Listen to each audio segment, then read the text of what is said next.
নমস্কার। আজকে আমরা শুনব শ্রী শ্রী সারদা মায়ের অমৃত কথা। মায়ের কথা শুনব শ্রী শ্রী মায়ের গৃহীভক্ত শ্রী নিশিকান্ত মজুমদারের স্মৃতিতে। তিনি বলছেন, 1910 সালে আমার বেলুড় মঠ দর্শনের সুযোগ ঘটে এবং তথাকার আবহাওয়ায় আমি মুগ্ধ হই। স্বামী ব্রহ্মানন্দজি, রাখাল মহারাজ, তখন মঠের প্রথম প্রেসিডেন্ট। যদিও মহারাজকে আমি তখন দেখি নাই, তবু আমার মনে হইল তিনি যদি আমাকে কৃপা করেন তবে আমি কৃতার্থ হইব। 1913 সালে, বাংলা 1320 সাল, আমি রাঁচি অ্যাকাউন্টেন্ট জেনারেল অফিসে অস্থায়ীভাবে কেরানির কাজ করি। বয়স তখন 24-25 বৎসর হইবে। মন্ত্র দীক্ষার জন্য আমার প্রাণে তীব্র ব্যাকুলতা আসিল। কেবলই মনে হইত, গুরু কৃপা না পাইলে আমি প্রাণে বাঁচিব না। তখন আমার অগ্রজ প্রতিম শ্রীযুক্ত ইন্দুভূষণ সেন, শ্রী শ্রী মায়ের আশ্রিত সন্তান, আমাকে শ্রী শ্রী মায়ের শ্রীচরণে আশ্রয় ভিক্ষার জন্য উপদেশ করেন। তাহার উপদেশ আমার চিত্ত আকর্ষণ করিল না। আমি কিসে রাখাল মহারাজের কৃপা লাভ করিতে পারি সেই কথাই ভাবিতে লাগিলাম। পরে ইন্দুবাবুরই উপদেশ অনুযায়ী জ্যৈষ্ঠ মাসের শেষ ভাগে এক সুদীর্ঘ পত্রে মহারাজের কৃপা প্রার্থনা করিলাম। প্রায় 3 সপ্তাহ কাটিয়া গেল, কিন্তু মহারাজের নিকট হইতে কোনো উত্তর আসিল না। আমি পাগল প্রায় হইয়া উঠিলাম। আষাঢ় মাসের মধ্যভাগে এক গভীর রজনীতে একটি অদ্ভুত স্বপ্ন দেখিলাম ঘর স্নিগ্ধ আলোকে আলোকিত, আর জগন্মাতা কালীঘাটের মহাকালী রূপে চারি হস্তে আমায় কোলে তুলিয়া লইয়া, ভয় কি বাবা, আমি তো রয়েছি বলিতে বলিতে এক নারী মূর্তিতে রূপান্তরিত হইলেন। তাহার পরিধানে লাল চুল পেড়ে কাপড়, হাতে বালা। তিনি আমাকে একটি বিষসহ নাম 108 বার জপ করিতে আদেশ করিয়া মধুর কণ্ঠে বলিলেন, তুমি ইহা করিয়া যাও, আর যাহা করিতে হয় আমিই করিব। হঠাৎ নিদ্রাভঙ্গে আমি মা মা করিয়া চিৎকার করিয়া উঠি। পরে শান্ত হইয়া বাকি রাতটুকু ওই নাম জপ করিতে করিতে আনন্দে বিভোর হইয়া যাই। এই ঘটনা কাহাকেও বলিলাম না, এমনকি ইন্দু দাদাকেও নয়। শুধু এই চিন্তায় প্রবল হইল, কোথায় কিভাবে আমার এই মাতৃমূর্তির দর্শন পাইব। রাঁচিতে তখন প্রতি শনিবারে কথামৃত পাঠ ও ঠাকুরের কীর্তন হইত এবং আমি ইহাতে যোগদান করিতাম। এক শনিবার এই পাঠ ও কীর্তনে সুরেন্দ্রনাথ সরকার উপস্থিত হন। তিনি ছুটিতে ছিলেন এবং ফিরিয়া আসার পথে মায়ের শ্রীচরণ দর্শন করিয়া আসিয়াছেন। তাহার নিকট মায়ের বহু কথা শুনিতে শুনিতে আমার চিত্ত আনন্দে নাচিতে লাগিল, আর মনে হইতে লাগিল, এই মাই কি আমার স্বপ্নদৃষ্টা সেই মা। তাহার নিকট হইতে মায়ের দেশের রাস্তাঘাট সব জানিয়া লইলাম। কিছুদিন পরে আমার মায়ের দেশে যাওয়ার সুযোগ উপস্থিত হইল। সামান্য কিছু বেলা থাকিতে জয়রামবাটি পৌঁছলাম। কোয়ালপাড়া মঠ হইতে একটি ছেলে সঙ্গে গিয়েছিল। সে সোজা মায়ের বাড়ির ভেতরে চলিয়া গেল। আমি মুখ হাত ধুইবার জন্য প্রসন্ন মামার পুকুর ঘাটে গেলাম। যেন তথা হইতে শুনিতে পাইলাম ছেলেটি বলিতেছে, একজন ভক্ত আসিয়াছে। হাত মুখ ধোয়া হলে আমি মায়ের বাড়ির সদর দরজা পার হইয়া উঠানে প্রবেশ করিতেই দেখিলাম বারান্দায় কতিপয় মহিলা বসিয়া আছেন, আর একজন বটিতে তরকারি কুটিতেছেন। আমাকে দেখিয়াই উক্ত মহিলারা উঠিয়া চলিয়া গেলেন, আর যিনি তরকারি কুটিতেছিলেন তিনি সেই কাজেই লিপ্ত রহিলেন। পরে যখন আমি উঠোনের মধ্যভাগে উপস্থিত হইলাম, তখন দেখি তিনি আমার দিকে চাহিয়া আছেন। সেই মা, সেই চাহনি, সেই ভাব, মুহূর্তে আমার সব ওলট পালট হইয়া গেল। মনে হইতে লাগিল, মাই জগৎ জননী, বিশ্বপ্রসবিনী বিশ্বেশ্বরী। নির্বাক নিস্পন্দ হইয়া জ্বরের মতো কিছুক্ষণ দাঁড়াইয়া রহিলাম। মা তখন বটিখানা কাত করিয়া উঠিলেন এবং ঘরের দরজার শিকল খুলিয়া ভিতরে প্রবেশ করিয়া হাতের ইশারায় আমাকে ডাকিলেন। আমি মন্ত্রমুগ্ধের মতো অগ্রসর হইয়া ঘরে প্রবেশ করিয়া তাহার পানে চাহিয়া রহিলাম। সমস্ত নিস্তব্ধতা ভঙ্গ করিয়া মা আমাকে জিজ্ঞাসা করিলেন, হ্যাঁ গা, আমায় কি করে চিনলে?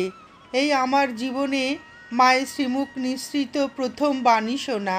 আমি শাস্ত্রুনয়নে রুদ্ধ কণ্ঠে চিৎকার করিয়া বলিলাম, মা, তোমাকে চিনিবার মতো আমার কি সাধ্য আছে? তবে কৃপা করিয়া যতটুকু চিনিয়েছ ঠিক ততটুকুই চিনিয়াছি। মা হাসিলেন। সে হাসিতে আমার জড়ত্ব দূর হইয়া গেল। আমি স্বাভাবিক অবস্থা ফিরিয়া পাইলাম। আর অমনি তাহার শ্রীচরণতলে পতিত হইয়া দুই হাতে চরণ দুখানি জড়াইয়া ধরিয়া রাখিলাম। মা আমাকে তাহার পদ্ম হস্তে ধরিয়া তুলিলেন এবং বারান্দায় আনিয়া একখানি আসনে বসাইলেন। পুনরায় ঘরে প্রবেশ করিয়া এক গ্লাস ঠাকুরের প্রসাদী মিশ্রির শরবত লইয়া আসিয়া তাহা হইতে নিজে কিছু গ্রহণ করিয়া অবশিষ্ট আমাকে দিলেন। আমি সানন্দে তাহার ওই প্রসাদ গ্রহণ করিয়া গ্লাসটি রাখিতেই মা নিজে উহা তুলিয়া ধুইয়া রাখিলেন এবং পুনরায় বটি দিয়ে তরকারি কুটিতে বসিলেন। আমার সঙ্গে নানা কথা হইতে লাগিল। প্রসঙ্গক্রমে মা তাহার রাঁচির সন্তানদের নাম ধরিয়া কথা জিজ্ঞাসা করিলে আমি যতটুকু জানি বলিতে লাগিলাম। তাহার পরে মা যেন কাহাকেও বলিলেন, ছেলে রুটি খাবে। পরে আমাকে বলিলেন, এবার তুমি একটু ফাঁকায় যাও। আমি সাষ্টাঙ্গে মাকে প্রণাম করিয়া আনন্দে ভরপুর হইয়া বাহিরে আসিলাম। রাত্রে মা স্বয়ং পরিবেশন করিলেন, নানা প্রকার গল্প করিতে লাগিলেন। কালীমামার বৈঠকখানার আমার থাকার ব্যবস্থা হইয়াছিল। পরের দিন কামারপুকুর দর্শন করিয়া আসিবার সংকল্পের কথা বলিলে মা সম্মতি দিলেন। পরদিন প্রাতে 30শে আষাঢ় স্নান করিয়া আসিয়া মাকে প্রণাম করিলাম। দীক্ষার প্রার্থনা জানাইলে মা বলিলেন, ওর জন্য ভাবনা নেই, তুমি কামারপুকুরে ঘুরে এসো, আজই চলে আসবে, ওখানে থেকো না। আমি মাকে প্রণাম করিয়া রাস্তার সব বিবরণ জানিয়া লইয়া মহা আনন্দে শ্রীধাম কামারপুকুরে রওনা হইলাম। শ্রী শ্রী ঠাকুরের বহু স্মৃতি জড়িত কামারপুকুরের দ্রষ্টব্য স্থানগুলি দেখিয়া সন্ধ্যার প্রাককালে জয়রামবাটি ফিরিয়া আসিলাম। এক হাঁড়ি জিলিপি আনিয়াছিলাম। মা উহা নামাইয়া লইলেন। পরে আমি তাহাকে প্রণাম করিয়া বারান্দায় বসিলাম। মা ঠাকুরের এক গ্লাস প্রসাদী মিশ্রির শরবত আনিয়া উহা হইতে কিছু গ্রহণ করিয়া অবশিষ্ট আমাকে দিলেন। এদিনও তিনি নিজে গ্লাসটি ধুইয়া তুলিয়া রাখিলেন। পরে আমার সঙ্গে শ্রীধাম কামারপুকুর সম্বন্ধে নানা কথা হইতে লাগিল। পরে মা আমায় বলিলেন, কাল তোমার দীক্ষা হবে। পরদিন প্রাতে 1320 31শে আষাঢ় মঙ্গলবার, দ্বাদশী তিথি, ইংরাজি 1913 15ই জুলাই। আমি বারুজ্য পুকুরে স্নান করিয়া অপর একটি পুকুর হইতে অনেক সাদা পদ্ম সংগ্রহ করিয়া মায়ের কাছে আনিলাম। মা ওই পদ্ম হইতে সিংহবাহিনীর জন্য কিছু, ভানুপিসির জন্য কিছু এবং নিজের পুজোর জন্য কিছু রাখিয়া অবশিষ্ট আমার জন্য রাখিয়া দিলেন। পরে বলিলেন, এখন একটু ফাঁকায় যাও, আমি সময় মতো তোমাকে ডেকে পাঠাবো। আমি মাকে প্রণাম করিয়া বাহিরে চলিয়া আসিলাম। কিছুক্ষণ পরে মা আমায় ডাকিয়া পাঠাইলেন। ঘরে যাইয়া দেখি একটি পিতলের ছোট্ট সিংহাসনে ঠাকুর প্রতিষ্ঠিত। সামনে 4-5টি জলের ছোট ছোট ঘট, 2খানি আসন পাতা, আর মা দাঁড়িয়ে আছেন। আমি ঘরে যাইতেই মা আদেশ করিলেন, ঠাকুর প্রণাম করো। সাষ্টাঙ্গে প্রণাম করিলাম। পরে মা ওই প্রত্যেকটি ঘট হইতে জল লইয়া আমার মস্তকে এবং সর্বাঙ্গে ছিটা দিলেন এবং পুনরায় ঠাকুর প্রণাম করিতে আদেশ করিলেন। আমি সাষ্টাঙ্গে প্রণাম করিলাম। তখন মা আমার মস্তক ও সর্বাঙ্গে তাহার পদ্ম হস্ত বুলাইয়া দিলেন এবং বলিলেন, এখন মনে মনে ভাবো, তোমার জন্ম জন্মান্তরীণ পাপ ভস্ম হয়ে গেল। তুমি শুদ্ধ বুদ্ধ মুক্তাত্মা। আমি যেন কীরকম হইয়া গেলাম এবং মায়ের আদেশ অনুযায়ী ভাবতে লাগলাম, আমার সর্ব পাপ ধ্বংস হইয়াছে। আমি শুদ্ধ বুদ্ধ মুক্তাত্মা। আনন্দে আমার সর্বশরীর শিহরিয়া উঠিল। মা আমাকে পুনরায় ঠাকুর প্রণাম করিতে আদেশ করিয়া নিজে আসন গ্রহণ করিলেন। আমিও সাষ্টাঙ্গে ঠাকুর প্রণাম করিয়া আসনে উপবেশন করিলাম। মা তখন বলিলেন, তোমার তো হয়েই গেছে, ওই মন্ত্রই 108 বার জপ করবে, আর তোমার কিছু করতে হবে না, বাকি সব আমিই করব। আমি তখন শাস্ত্রু নয়নে এবং কম্পিত কলেবরে বলিলাম, মা, আমি তোমার শ্রীমুখে ওই মন্ত্র শুনিতে চাই। মা তখন আমাকে তার স্বপ্নে দেওয়া মন্ত্র শুনাইলেন এবং জপের প্রণালী দেখাইয়া দিলেন এবং শ্রীপ্রভুর মূর্তি দেখাইয়া বলিলেন, ঠাকুরই সব, ঠাকুরই গুরু, ঠাকুরই ইষ্ট, ঠাকুরই ইহকাল, ঠাকুরই পরকাল। তুমি ঠাকুরের, ঠাকুর তোমার। আমাকেও ঠাকুরকে অভিন্ন ভাববে। আনন্দে আত্মহারা হইলাম, ধন্য হইলাম। আসন হইতে উঠিয়া মাকে সাষ্টাঙ্গে প্রণাম করিলাম। মাও আসন হইতে উঠিয়া তক্তপোষের ওপর রাঙা পা দুখানি ঝুলাইয়া বসিলেন। আমি তখন আমার জন্য রক্ষিত পদ্মফুল হইতে কতকগুলি লইয়া একটি বেদী সাজাইয়া তাহার উপরে মায়ের চরণ দুখানি রাখিয়া অবশিষ্ট পদ্ম দিয়া তাহারই প্রদত্ত মন্ত্রে 3 বার অঞ্জলি প্রদান করিলাম।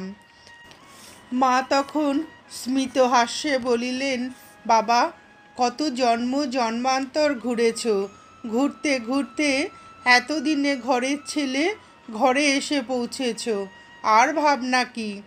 শ্রী শ্রী মায়ের শতবর্ষ জয়ন্তী উৎসব 1360 সালের পৌষ মাস হইতে উদযাপিত হইবে। সে আনন্দের দিন আগত প্রায়।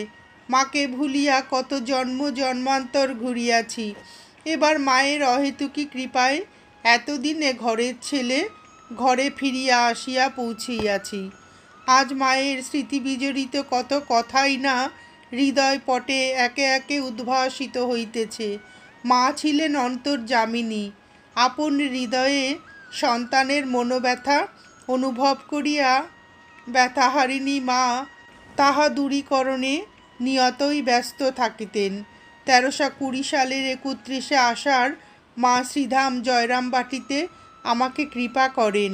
উহার কিছুদিন পূর্ব হইতেই মায়ের জনৈক সন্তান শ্রী মুকুন্দ বিহারী সাহা তথায় উপস্থিত ছিলেন। উক্ত দীক্ষার দিবসে বৈকালে কলকাতা যাওয়ার জন্য তাহার নামে একটি টেলিগ্রাম আসে। বিষ্ণুপুর স্টেশন পর্যন্ত যাওয়ার জন্য গো গাড়ির কোনো ব্যবস্থা করিতে না পারায় মা আমাকে তাহার সহিত পদব্রজে যাওয়ার জন্য আদেশ করেন। ভোর রাত্রে যাওয়া স্থির হইল। আমাদিগকে উৎসাহিত করার জন্য মা তাহার দক্ষিণেশ্বর পর্যন্ত পায়ে হাঁটিয়া যাওয়ার কাহিনী উল্লেখ করিয়া বলিলেন, আমি এত দূর পায়ে হেঁটে যেতে পেরেছি, আর তোমরা এই পথটুকু পায়ে হেঁটে যেতে পারবে না? তোমরাও পারবে। আমি মায়ের আদেশ মাথা পাতিয়া লইলাম, কিন্তু অন্তরে এক ব্যথা উকিঝুঁকি মারিতে লাগিল। মা খাইবেন আর আমার হাতে একটু প্রসাদ দিবেন, আমি পাইয়া ধন্য হইব। এই স্বাদটি আমার অপূর্ণই রহিয়া গেল। আমরা ভোর রাত্রে রওনা হইবার সময় মাকে প্রণাম করিতে গিয়ে দেখি মা বারান্দায় দাঁড়িয়ে আছেন। তখনও উক্ত স্বাদটি আমার মনে আন্দোলিত হইতেছিল। আমরা প্রণাম করিতেই মা একটু দাঁড়াও বলিয়া গৃহমধ্যে প্রবেশ করিলেন ও একটি ছোট ডালায় করিয়া কিছু মুড়ি আনিয়া আমার সম্মুখে 2-1 মুঠো খাইয়া এবং মুখের কিঞ্চিত মুড়ি ডালার মুড়িতে মিশাইয়া ডালাটি আমার হাতে দিয়ে বলিলেন, এবার তো হয়েছে। আনন্দের আতিশয্যে আমার মুখে কোনো কথা ফুটিল না। শুধু মা বলিয়া প্রণাম করিলাম। মায়ের প্রসাদ গ্রহণ করিতে করিতে ও মায়ের অযাচিত কৃপার কথা আলোচনা করিতে করিতে আমরা দীর্ঘ 28 মাইল পথ চলিয়া আসিলাম। মায়ের আশীর্বাদে আমাদের কোনো কষ্টই অনুভব হয় নাই। রাঁচি হইতে একবার শ্রীযুক্ত শীষচন্দ্র ঘটক প্রভৃতি মায়ের কৃপাপ্রাপ্ত কতিপয় সন্তান মায়ের কাছে শ্রীধাম জয়রামবাটিতে যাইতেছেন। তাহাদের সহিত আমারও যাওয়ার প্রবল আকাঙ্ক্ষা প্রাণে উদিত হইল, কিন্তু দুর্ভাগ্যবশত বহু চেষ্টা করিয়াও ছুটি পাইলাম না। আমি ইহাতে বড়ই উদ্বিগ্ন হইয়া পড়িলাম। যাহা হউক, তাহাদিগকে গাড়িতে তুলিয়া দিবার জন্য স্টেশনে গিয়ে নিজেকে আর সামলাইতে পারিলাম না। বেপরোয়া হইয়া আমিও তাহাদের সঙ্গে চলিলাম। কর্মস্থলে কি বিষময় ফল হইতে পারে সে চিন্তা তখনও মনে স্থান পাইল না। শুধু এক চিন্তা, আমার মায়ের রাঙা পা দুখানিও স্পর্শ করিব, হৃদয়ে ধারণ করিব।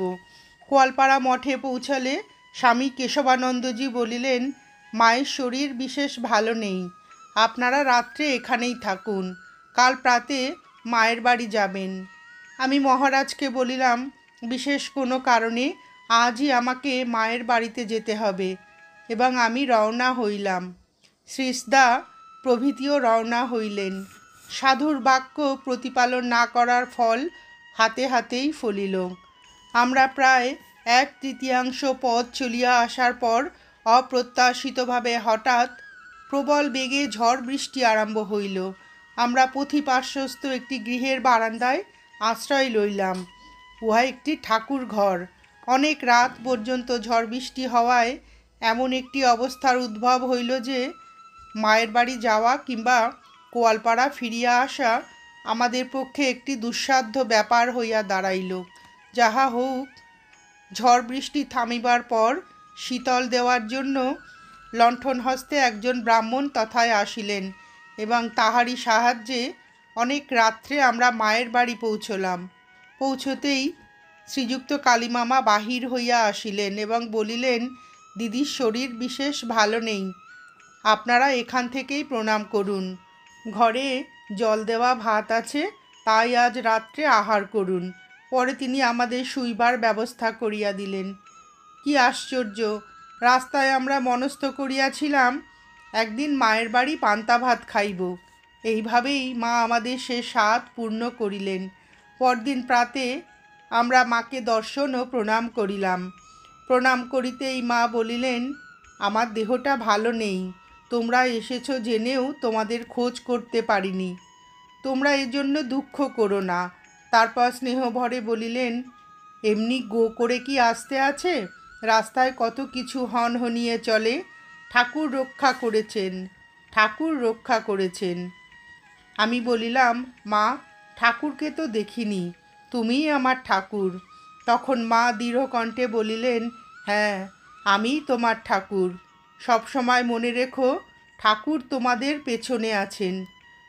শ্রীশদা প্রভৃতি মাকে প্রণাম করিয়া বাহিরে চলিয়া গেলে আমি মাকে বলিলাম, মা, ওরা ছুটি নিয়ে এসেছে, আমার ছুটি হয়নি। তুমি যদি বলো তুই থাক, তাহলে বিশ্বে আমার এতটুকু অনিষ্ট করার সাধ্য কাহারও নেই। মা, আমার যে যেতে ইচ্ছা করে না। মা তখন বলিলেন, তাই তো, ছুটি হয়নি, কিন্তু না খেয়ে কি করে যাবে? কোয়ালপাড়া মঠে সকাল সকাল ঠাকুরের ভোগ রাগ হয়, সেখানে প্রসাদ পেয়ে গেলে হয় না? আমি বললাম, মা, প্রসাদ পেতে হয়তো তোমার প্রসাদই পাবো, আমি আর কোথাও প্রসাদ পেতে যাব না, আমি এমনিই চলে যাব। তোমার চরণ স্পর্শ করতে পেরেছি, আমার আর কোনো ক্ষোভ নেই। কিছুক্ষণ চুপ করিয়া থাকিয়া মা আমাকে বলিলেন, না, তোমাকে যেতে হবে না, তুমি ওদের সঙ্গেই আনন্দ করে যাবে। আমি আনন্দে উৎফুল্ল হইয়া মাকে বারবার প্রণাম করিলাম। পরে ছুটিয়া গিয়া শ্রীশদাকে এই খবর দিলাম, স্নেহময়ী জননী আমার, সন্তানের ব্যথায় এমনি করিয়া তোমার স্নেহ উথলিয়া ওঠে, আর সেই স্নেহধারা বিতরণে সন্তানকে আনন্দ সাগরে ভাসাও, এর কোনো হেতু নেই। এ তোমার অহেতুক স্নেহ, অহেতুকই কৃপা। মহানন্দে দিন কাটিতে লাগিল। এই সময় ভানুপিসির সঙ্গে আমার খুব ঘনিষ্ঠতা হয়। তিনি পান সাজিয়া ভক্তদের মুখে গুজিয়া দিয়া বলিতেন, ঠাকুরকে খাওয়াচ্ছি। কয়দিন মহা আনন্দে কাটাইয়া রাঁচি ফিরিবার সময় সুধীরা দিদিও আমাদের সঙ্গে বিষ্ণুপুর পর্যন্ত চলিলেন। তাহাকে তুলিয়া দেওয়ার জন্য মা গোগাড়ির কাছে আসিলেন। আনন্দে ভরপুর হইয়া রাঁচি ফিরিলাম। ছুটি না লইয়া অফিসে অনুপস্থিতির জন্য দণ্ড হইতে অভাবনীয়ভাবে নিষ্কৃতি পাইয়াছিলাম। বুঝিলাম সবই মহামায়ারই খেলা। মায়ের নিকট কত আবদারই না করিয়াছি, আর মা অম্লান বদনে সেই সব আবদার রক্ষা করিয়াছেন। একদিন জয়রামবাটিতে মা তাহার রাঙা পা দুখানি ঝুলাইয়া তক্তপোষের ওপরে বসিয়া আছেন। আমি তাহার চরণ প্রান্তে বসিয়া আবদার করিলাম, মা, আমার বড় সাধ, তোমার রাঙা পা দুখানি আমার হৃদয়ে তুলে ধরি। এই কথা বলিয়াই মেঝেতে শুইয়া পড়িলাম। মা হাসিতে হাসিতে ছেলের যত সাধ বলিয়া রাঙা পা দুখানি আমার হৃদয়ে রাখিলেন। কিছুক্ষণ পরে মহা আনন্দে উঠিয়া বসিলাম আর বলিলাম, মা, এবার আমার মাথায় একটু জপ করিয়া দাও। আনন্দের সহিত মা আমার মাথায় জপ করিয়া দিলেন। একদিন মাকে প্রার্থনা জানাই, মা, তোমার ঠাকুর পুজো দেখব। মা বলিলেন, ও আবার কি দেখবে? পরদিন সকালে শ্রীযুক্ত কালীমামার বৈঠকখানায় বসিয়া আছি, কে যেন বলিল, মা পুজোয় বসেছেন। আমি ছুটিয়া গিয়া দেখি পুজো প্রায় শেষ। মা একটি পুষ্প হস্তে ধ্যান স্থিমিত নেত্রে বসিয়া আছেন, যেন নিশ্চল প্রতিমা। আর সুধীরা দিদি মাকে ব্যজন করিতেছেন। পাখাসহ তার হাতখানাই শুধু নড়িতেছে, আর সব স্থির। সেই দৃশ্য অনুভূতির ভাষায় বর্ণনীয় নহে। আমি নির্বাক হইয়া দেখিতে লাগিলাম। পূজান্তে মা বলিলেন, পুজো দেখা হলো বাবা? আমি দূর হইতে সাষ্টাঙ্গ প্রণাম করিয়া চলিয়া আসিলাম। আর একদিন মাকে বলিলাম, মা, তোমার ছেলেরা কেউ চোখ বুজে কেউ চোখ চেয়ে ঠাকুরকে দেখতে পান। আমার ভাগ্যে তো মা ঠাকুর দর্শন হলো না। মা তখন বলিলেন, স্থানটি যদি পবিত্র হয়, মনটি যদি শুদ্ধ থাকে, তবে ঠাকুরের দর্শন পাওয়া যায়। তারপর মা খুব গম্ভীরভাবে বলিলেন, একদিন কোয়ালপাড়ায় ঠাকুর ঘরে ঠাকুরকে প্রণাম করে আমার শোবার ঘরে যেয়ে দেখি ঠাকুর মেঝেতে শুয়ে আছেন। আমি বলিলাম, সে কি গো, তুমি অমনি করে শুয়ে? ঠাকুর বললেন, আমার বড় ভালো লাগে। মা একথা বলিতে বলিতে কী রকম যেন হইয়া গেলেন, আর কথা বলিতে পারিলেন না। কিছুক্ষণ পরে স্বাভাবিক অবস্থায় ফিরিয়া আসিয়া আমার মাথায় হাত রাখিয়া আশীর্বাদ করিয়া দৃঢ় অথচ মধুর কণ্ঠে বলিলেন, আমি বলছি, ঠাকুর সামনে না এলে তোমার দেহ যাবে না। এবার তোমার শেষ জন্ম। মায়ের স্নেহ বিগলিত করুণার কথা ভাষা দিয়ে প্রকাশ করা আমার সাধ্যেরও অতীত। আজ আমার বিশেষ করিয়া একটি কথা মনে পড়িতেছে। শ্রী শ্রী দুর্গা পুজোর সময় মহা অষ্টমীর দিন বৈকুণ্ঠ ডাক্তার যখন মায়ের নিকট হইতে গেরুয়া লইয়া বাহিরে আসিলেন, আমি সতৃষ্ণ নয়নে তাহার দিকে চাহিয়া রইলাম। আমার প্রাণে এক প্রবল আকাঙ্ক্ষা জাগিল। আমি সুযোগ মতো মায়ের চরণতলে পতিত হইয়া প্রার্থনা করিলাম, মা, আমাকেও বৈকুণ্ঠদার মতো গেরুয়া দিতে হবে। স্বামীজি বলেছেন, সন্ন্যাস না হলে জীবের মুক্তি নেই। মা তখন আমাকে তুলিয়া ধরিয়া বলিলেন, সে তো সত্যি কথা, তবে কি জানো, সন্ন্যাস মানে অন্তর সন্ন্যাস। বাহির সন্ন্যাস অন্তর সন্ন্যাসের সহায়তা করে। তাই যার দরকার মনে করি তাকে দেই। তোমার দরকার নেই, তোমার অমনিই হবে। এই বলিয়া মা ঠাকুরের প্রসাদী এক গ্লাস শরবত হইতে নিজে কিছু গ্রহণ করিয়া অবশিষ্ট আমাকে দিলেন। বাহিরে উঠানে মা তাহার পরিহিত একখানা কাপড় শুকাইতে দিয়েছিলেন। সেই কাপড়খানা ভাঁজ করিয়া আনিয়া আমাকে দিয়ে বলিলেন, তুমি এখানা নাও। আমি দুহাত পাতিয়া কাপড়টি লইয়া মাথায় স্পর্শ করিতে লাগিলাম, আর সব ভুলিয়া গেলাম। মা তখন বলিলেন, তুমি যে সংসারে আছো তাহা ঠাকুরের সংসার জানবে, তুমিও ঠাকুরের। কাজেই ঠাকুরের সংসারে যারা আছে তাদের সেবার জন্য কাজ করে যাবে। যা কিছু করো সবই ঠাকুরের কাজ জেনে করবে। মায়ের দেওয়া কাপড়খানা মায়ের কাছ হইতে যেভাবে পাইয়াছিলাম সেটি আজও সেইভাবে রক্ষিত আছে। কাপড়টি যখনই স্পর্শ করি তখনই মায়ের শ্রীচরণ স্পর্শ সুখ অনুভূত হয়। নমস্কার, আজ এ পর্যন্তই। শ্রী শ্রী মায়ের গৃহীভক্ত শ্রী নিশিকান্ত মজুমদারের স্মৃতিতে শ্রী শ্রী সারদা মায়ের এই অমূল্য মধুর কথা শুনে আপনাদের ভিডিওটি কেমন লাগলো জানাবেন। শ্রী শ্রী ঠাকুর ও শ্রী শ্রী মায়ের আশীর্বাদ আপনাদের সকলের মাথার ওপর অঝোর ধারায় বর্ষিত হোক, এই প্রার্থনা করে ভিডিওটি শেষ করছি।